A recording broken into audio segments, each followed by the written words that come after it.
नमस्कार दोस्तों, आप सभी लोगों का स्टडी IQ अकेडमी स्वागत है। आप सभी लोगों के लिए आज जो है महत्वपूर्ण क्लास लेके आया हूं राजस्थान जीके की। दोस्तों आज राजस्थान जीके की 12वें नंबर की क्लास है। इससे पहले की क्लासें आप लोगों ने नहीं देखी है तो उन क्लासों को भी आप देख लीजिएगा। उसके अलावा हिंदी की मैंने बहुत सारी क्लासें करवा दी।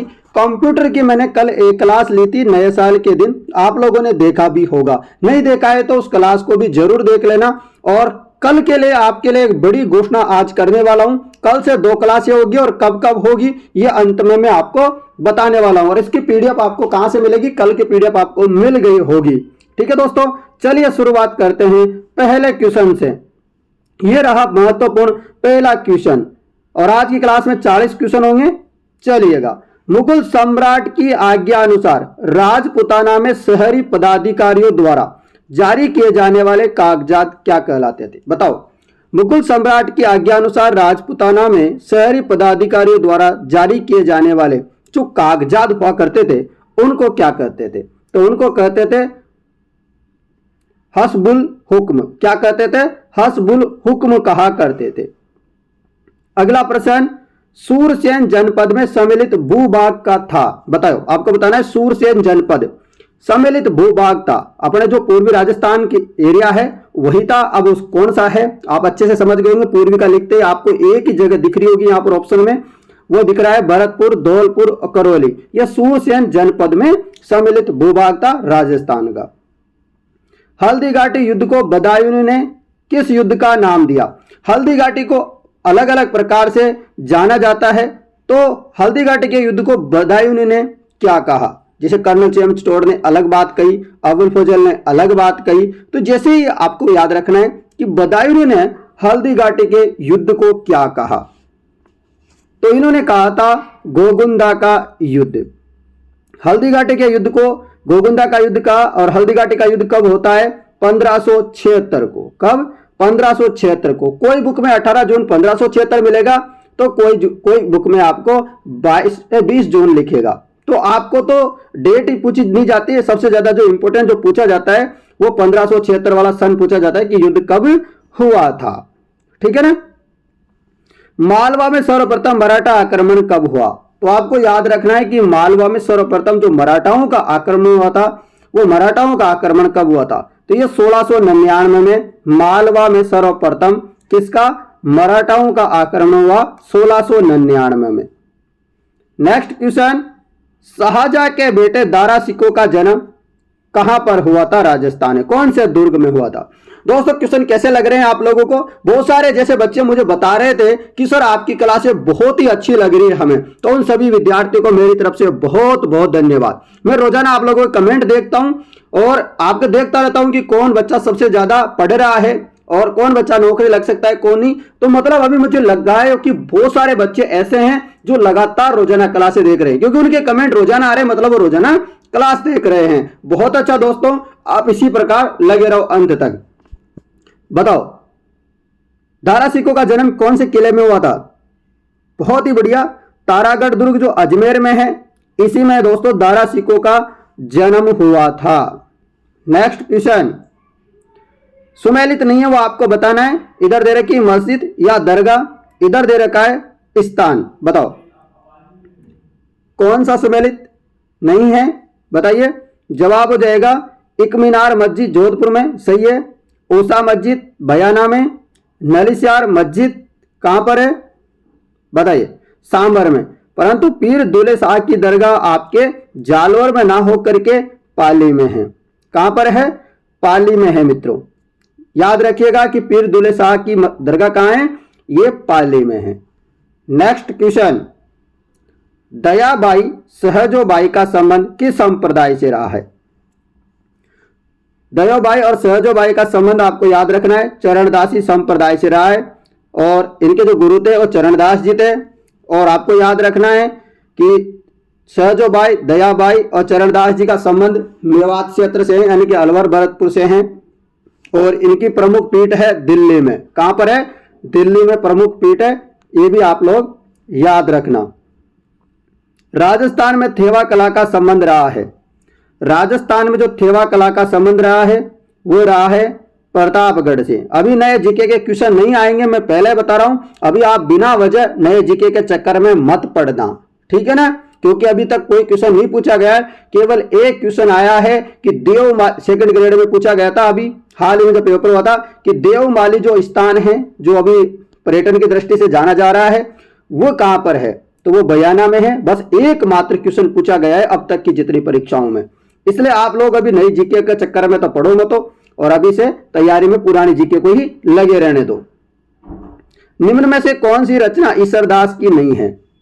कौन सी रचना है जो ईश्वरदास की नहीं है? हरिशन भी है, सभा पर्व भी है, राग कैलाश भी है, परंतु चंद्र प्रबोध नहीं है। और अपन को ढूंढना था कि ईश्वरदास की रचना कौन सी नहीं है। हरिशन भी है, सभा पर्व है, राग कैलाश है।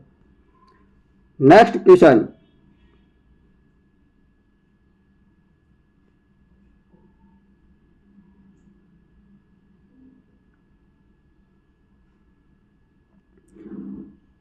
चलिएगा, ये रहा अगला प्रश्न। नेवरी आभूषण पहना जाता है, नेवरी आभूषण पहना जाता है, आपको बताना है।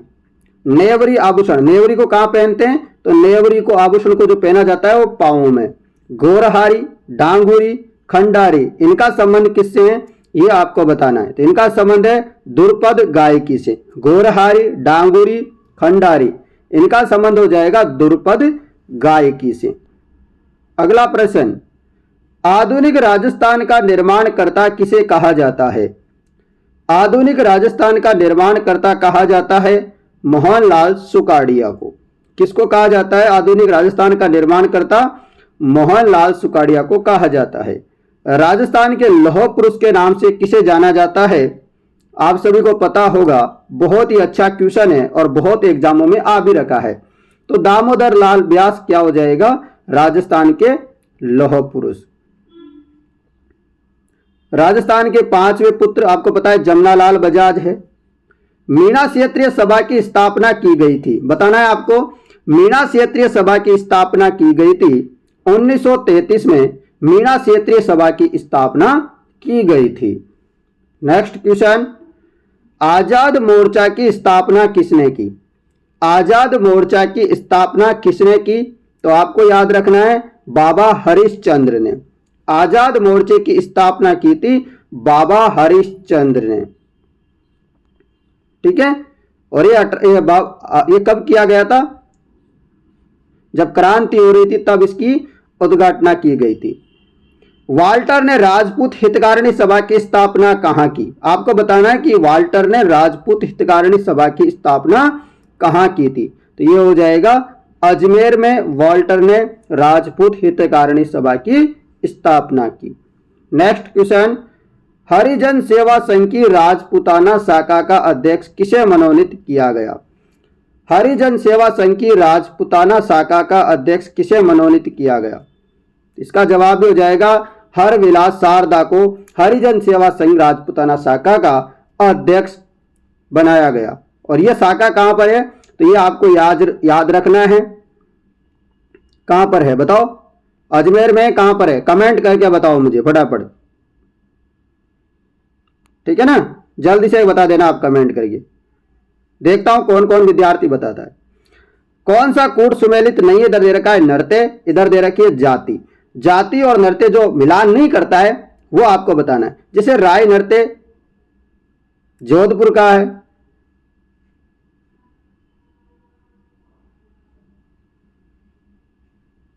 है क्या? बताओ फटाफट। ये यहां पर गलत आ गया, वैसे यहां जगह आ गई, तो वैसे जगह तो आप आनी नहीं चाहिए थी, वैसे एक ऑप्शन में गलत आ गया। आप तो और देखो, वालर नृत्य किसका है? गरासियों का है, बिल्कुल। पणियारी नृत्य बताओ, डामोर जाति का है कि पणियारी नृत्य? नहीं। राय को आप जोधपुर मान सकते हो, परंतु पणिहारी नृत्य डामोर जाति का है क्या? ये बताओ। पणिहारी नृत्य आपके कालबेलियों का है। किसका है? कालबेलियों का है, आपको याद रखना है। शंकरिया भी कालबेलियों का है। तो अपना ऑप्शन नंबर सी हो जाएगा, ठीक है ना। चलो अगला प्रश्न आप लोगों के सामने ये रहा। राजस्थान में जरीना का मकबरा कहां स्थित है? जरीना का मकबरा आपके धौलपुर में है। कहां है जरीना का मकबरा? जरीना का मकबरा है धौलपुर में। बूंदी किसान आंदोलन का संबंध रहा है? बूंदी किसान आंदोलन का संबंध रहा है, आप इसको छोड़ दीजिएगा क्योंकि क्वेश्चन में मिस्टेक है। राजस्थान का क्षेत्रफल भारत के कुल क्षेत्रफल का कितना प्रतिशत है? बताइएगा आप फटाफट से सभी विद्यार्थी यहां पर इसका आंसर। तो क्वेश्चन है आपका, राजस्थान का क्षेत्रफल भारत के कुल क्षेत्रफल का कितना प्रतिशत है? राजस्थान का जो क्षेत्रफल है वो भारत के कुल क्षेत्रफल का कितना है? आपको बताना है कि भारत के कंपैरिजन में राजस्थान में क्षेत्रफल कितना है। तो 10.41% भारत के क्षेत्रफल का अपने राजस्थान का क्षेत्रफल है। यदि भारत के क्षेत्रफल, भारत के पानी का, राजस्थान के पानी के जो पीने का पानी है वो कितना है वो पूछा जाए आपसे, तो 1.16% है, 1.61% है। ये आप लोगों को याद रखना है यदि पानी की पूछा जाए। यदि क्षेत्रफल पूछा जाए तो 10.41 आपका सही जवाब होगा। अगला क्वेश्चन क्या है आपके लिए? तो ये रहा अगला क्वेश्चन। कर्क रेखा राजस्थान के किस नगर के समीपस्थ गुजरती है? तो कर्क रेखा है वो 2 जिलों से होकर के गुजरती है राजस्थान में, जिसकी कुल लंबाई है 26 किलोमीटर और ये माही नदी को 2 बार काटती है। ठीक है, आपको पूछा गया है कि किसके समीप से होकर गुजरती है, कौन सा है जगह समीप। तो बहुत सारे बच्चे डूंगरपुर लगाएंगे और कुछ बच्चे बांसवाड़ा लगाएंगे। तो आपको याद रखना है कि इसका जवाब डूंगरपुर ना होकर के बांसवाड़ा होगा। यहां पूछा गया है कर्क रेखा किससे होकर के समीप होकर के, किसके ज्यादा पास में है, तो बांसवाड़ा के। डूंगरपुर के तो केवल टच होती है, तो आपको याद रखना है। अरावली पर्वतमाला किस भाग में सर्वाधिक संख्या में अंतराल में विद्यमान है? बताना है अरावली पर्वतमाला में किस भाग में सर्वाधिक संख्या में अंतराल विद्यमान है। तो कहां पर है अंतराल विद्यमान? उत्तर एवं मध्य पूर्वी अरावली पर्वतमाला में। नेक्स्ट क्वेश्चन, चंबल बेसिन की स्थलाकृति प्रधानतः है। चंबल बेसिन की स्थलाकृति प्रधानतः है, यह आपको याद रखना है, तो उत्खात याद हो जाएगा। चंबल बेसिन की स्थलाकृति प्रधानतः है उत्खात। ठीक है, नेक्स्ट गेन, राजस्थान में बादर, इराऊ, हारन, मोरन किस नदी की सहायक नदियां हैं? तो आपको बताना है कि राजस्थान में बादर है, इराऊ है, हारन है, मोरन है, ये किसकी सहायक नदियां हैं? बताइए। जवाब हो जाएगा माही नदी की सहायक नदियां हैं। किसकी? माही नदी की सहायक नदियां हैं। कौन कौन सी है? बादर, ईरू, हारन, मोरन, लाखन, चाप, एराव, सोम, जाखम, इतनी सारी नदियां जो है माही की सहायक नदियां हैं। नेक्स्ट क्वेश्चन, राजस्थान में प्लाया जिलों की रचना कहां हुई है? प्लाया जिले, ये प्लाया जिले जो है पश्चिमी राजस्थान में पाई जाती है। पश्चिमी राजस्थान में पाई जाती है, तो इसका जवाब हो जाएगा मरुस्थल के बालू का स्तूप जो मुक्त क्षेत्र है उनमें प्लाया जिले आपको देखने को मिलती है। नेक्स्ट क्वेश्चन ये रहा, सोयाबीन का जो क्षेत्रफल और उत्पादक दोनों में राजस्थान के अग्रणी जिले। आपको ऐसे जिलों के बारे में बतानी है जहां पर सोयाबीन का क्षेत्रफल ज्यादा है और उत्पादन भी ज्यादा है, दोनों में अग्रणी है, उन जिलों के नाम बताओ। जवाब हो जाएगा कोटा, बारा, झालावाड़, यानी कि हाड़ौती क्षेत्र की बात करें तो हाड़ौती क्षेत्र हो जाएगा। चलिएगा, मसालों की बात करें तो भी हाड़ौती क्षेत्र ही होगा। अगला प्रश्न है, राजस्थान का मुख्य गन्ना कपास उत्पादक कृषि जलवायु खंड है। मुख्य गन्ना और कपास उत्पादक जो कृषि जलवायु खंड है वो कौन सा खंड है? तो सिंचित उत्तर पश्चिमी मैदान, सिंचित उत्तर पश्चिमी मैदान इसका सटीक जवाब होगा। नेक्स्ट क्वेश्चन, दुग्ध उत्पादन हेतु राजस्थान में गाय की कौन सी नस्ल सुप्रसिद्ध है? यानी कि दूध देने के मामले में गाय की कौन सी नस्ल अच्छी मानी जाती है राजस्थान में? अब पूरे भारत की बात नहीं कर रहा हूं, राजस्थान में तो थार पारकर और राठी गाय, थार पारकर और राठी गाय जो है दुग्ध उत्पादन में अच्छी होती है। नेक्स्ट क्वेश्चन, राजस्थान में ऊंट की कौन सी नस्ल तेज दौड़ने में सर्वश्रेष्ठ मानी जाती? आप लोगों ने पशु परिचर का एग्जाम की तैयारी की होगी तो ये सारे क्वेश्चन तो आपको हल में लग रहे होंगे। ठीक है, बताइए। जवाब हो जाएगा जैसलमेरी। राजस्थान में ऊंट की कौन सी नस्ल तेज दौड़ने में सर्वश्रेष्ठ मानी जाती है? तो हो जाएगा जैसलमेरी हो जाएगा, ये तेज दौड़ती है, उसके लिए प्रसिद्ध है। प्रश्न है अगला, वन्य जीव अभ्यारण्य और संबंधित नदी, यह आपको सुमेलित करने हैं, बताओ। तो बस्सी वन्य जीव अभ्यारण्य, से होकर के कौन सी नदी संबंधित है? बताओ। बस्सी, ये बस्सी जयपुर वाला बस्सी नहीं, कोटपुतली वाला बस्सी नहीं, ये बस्सी है अपने चित्तौड़गढ़ वाला। बताओ। तो यहां का सही जवाब होगा ओराई। ओराई और बामणी नदी का उद्गम होता है बस्सी अभ्यारण्य से।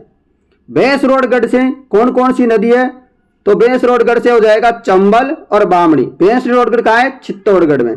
जवार सागर, जवार सागर से आपको पता है चंबल, और शेरगढ़ जो 12 में है वहां से परवन नदी का संबंध है। अपना ऑप्शन नंबर अ सही हो जाएगा, मतलब ए सही हो जाएगा। नेक्स्ट क्वेश्चन बहुत ही अच्छा क्वेश्चन है। इंदिरा गांधी नहर की शाखाओं को उत्तर से दक्षिण की ओर सही क्रम आपको जमाना है। तो अनूपगढ़ होगा, फिर पुंगलगढ़ होगा, फिर बिसलपुर होगा, फिर चारणवाला होगा।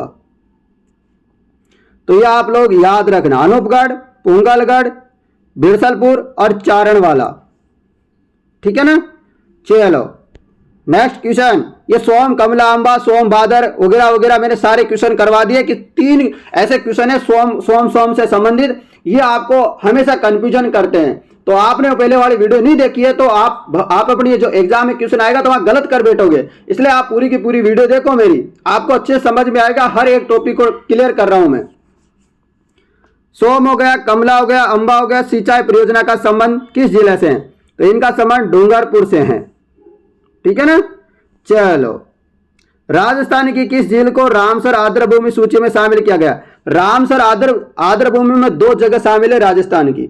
एक तो पक्षी अभ्यारण्य सरिस्का, ठीक है, केवलादेव पक्षी अभ्यारण्य जो भरतपुर में है वो अपने रामसर आर्द्रभूमि में सूची में है। उसके अलावा अपनी जो है सांबर झील है। तो ये इंपॉर्टेंट याद रखना। ठीक है ना? और सोम कागदर पूछे तो आपको याद रखना है उदयपुर में है संबंधित। नेक्स्ट क्वेश्चन ये रहा, राजस्थान का कौन सा कृषि जलवायु खंड लवणीयता, सार्यता, जल प्लावन की त्रिपक्षीय गंभीर समस्याओं का सामना कर रहा है? कौन सा कर रहा है ये समस्या का सामना? तो ये सिंचित उत्तर पश्चिम मैदान, यहां नहरी वाला है, इसलिए यहां पर सार्यता, लवणीयता, जल प्लावन की समस्याओं का सामना हो रहा है। अगला प्रश्न, किस स्थल पर चंबल नदी सर्वाधिक प्रदूषित हुई है? यानी कि चंबल नदी में जो प्रदूषण हो रहा है सर्वाधिक, वो किसके बाद होता है? ये कोटा बैराज है, इसी के बाद होता है क्योंकि कोटा में बहुत सारे उद्योग धंधे लगे हुए हैं, तो उसका जो प्रदूषण पानी होता है वो इसमें आ जाता है। उसके बाद ऐसी हालत होती है कि पीने लायक इसका पानी रहता नहीं है कहीं कहीं जगह। तो स्वर्णिम चतुर्भुज योजना का संबंधित है। स्वर्णिम चतुर्भुज योजना किससे संबंधित है? तो राष्ट्रीय राजमार्ग विकास से संबंधित है। बताओ, राजस्थान में पड़ने वाले उत्तर मध्य रेलवे जोन के अंतर्गत ब्रॉड गेज रेल मार्ग की लंबाई कितनी है? ब्रॉड गेज जो रेल मार्ग होता है उसकी लंबाई कितनी है? 266.49 किलोमीटर 2010 के अनुसार। राजस्थान में हीरे की खान कहां है? राजस्थान में हीरे की खान है केसरपुरा। केसरपुरा कहां पर पड़ता है? तो हीरे की खान है केसरपुरा प्रतापगढ़ में। कहां पर? केसरपुरा प्रतापगढ़ में। अभिनव भूवैज्ञानिक गणवेक्षणाओं ने राजस्थान के किस खनन क्षेत्र में स्वर्ण भंडारों की उपस्थिति को प्रमाणित किया है? तो यह आनंदपुरा भूकिया सही जवाब होगा। तो यहां सोने की खानें हैं। तो दोस्तों आप मुझे एक बार कमेंट करके बता दीजिए क्लास कैसी लगी। और मैंने बोला था कि मैं कुछ घोषणा करने वाला हूं, कुछ इंपॉर्टेंट जानकारी देने वाला हूं। तो कल सुबह 7 बजे आपके लिए हिंदी की क्लास होगी। किसकी? हिंदी की क्लास होगी। और एक दिन हिंदी की होगी, एक दिन कंप्यूटर और एक दिन गणित वगैरह, ऐसे मतलब इसमें रोजाना फरती हुई क्लास लेंगे। जबकि शाम को 7 बजे डेली अपन पढ़ने वाले हैं जीके, और वो भी कौन सी? राजस्थान जीके। इंडिया जीके भी कुछ इंपॉर्टेंट होंगे तो वो भी करवा दूंगा। डेली अपनी शाम को 7 बजे जीके की क्लास चलेगी और सुबह हिंदी, कंप्यूटर, गणित, उसके अलावा जो भी साइंस वगैरह सब कुछ अपन करने वाले हैं सुबह 7 बजे। क्या आप रोजाना क्लास के लिए तैयार हो? और आप भी तैयार हो सुबह 7 बजे के लिए? तो आप मुझे कमेंट करके बता दीजिएगा। और इसकी पीडीएफ आपको रोजाना पीडीएफ मिलेगी सुबह और शाम की। टेलीग्राम टेलीग्राम है स्टडी IQ अकेडमी, जिसका डिस्क्रिप्शन में लिंक दे रखा है। और किसी को कोई समस्या होती है तो मेरे व्हाट्सएप नंबर है 82 90 37 23 59 8290372359। आप इस नंबरों पे संपर्क कर सकते हो व्हाट्सएप में, ओनली फॉर व्हाट्सएप। कॉल करोगे तो कॉल नहीं लगेगा, और कॉल आ भी गया तो उठाऊंगा नहीं, ठीक है। इसलिए आपको कोई भी दिक्कत हो, कोई भी समस्या हो, कुछ पूछना हो, कुछ कहना हो, तो आप इस व्हाट्सएप नंबर पे संपर्क करें मुझे। धन्यवाद मित्रों, मैं मिलता हूं आपसे कल जो है सुबह 7 बजे, फिर शाम को 7 बजे, रोजाना आप इसी समय मिला करेंगे। धन्यवाद।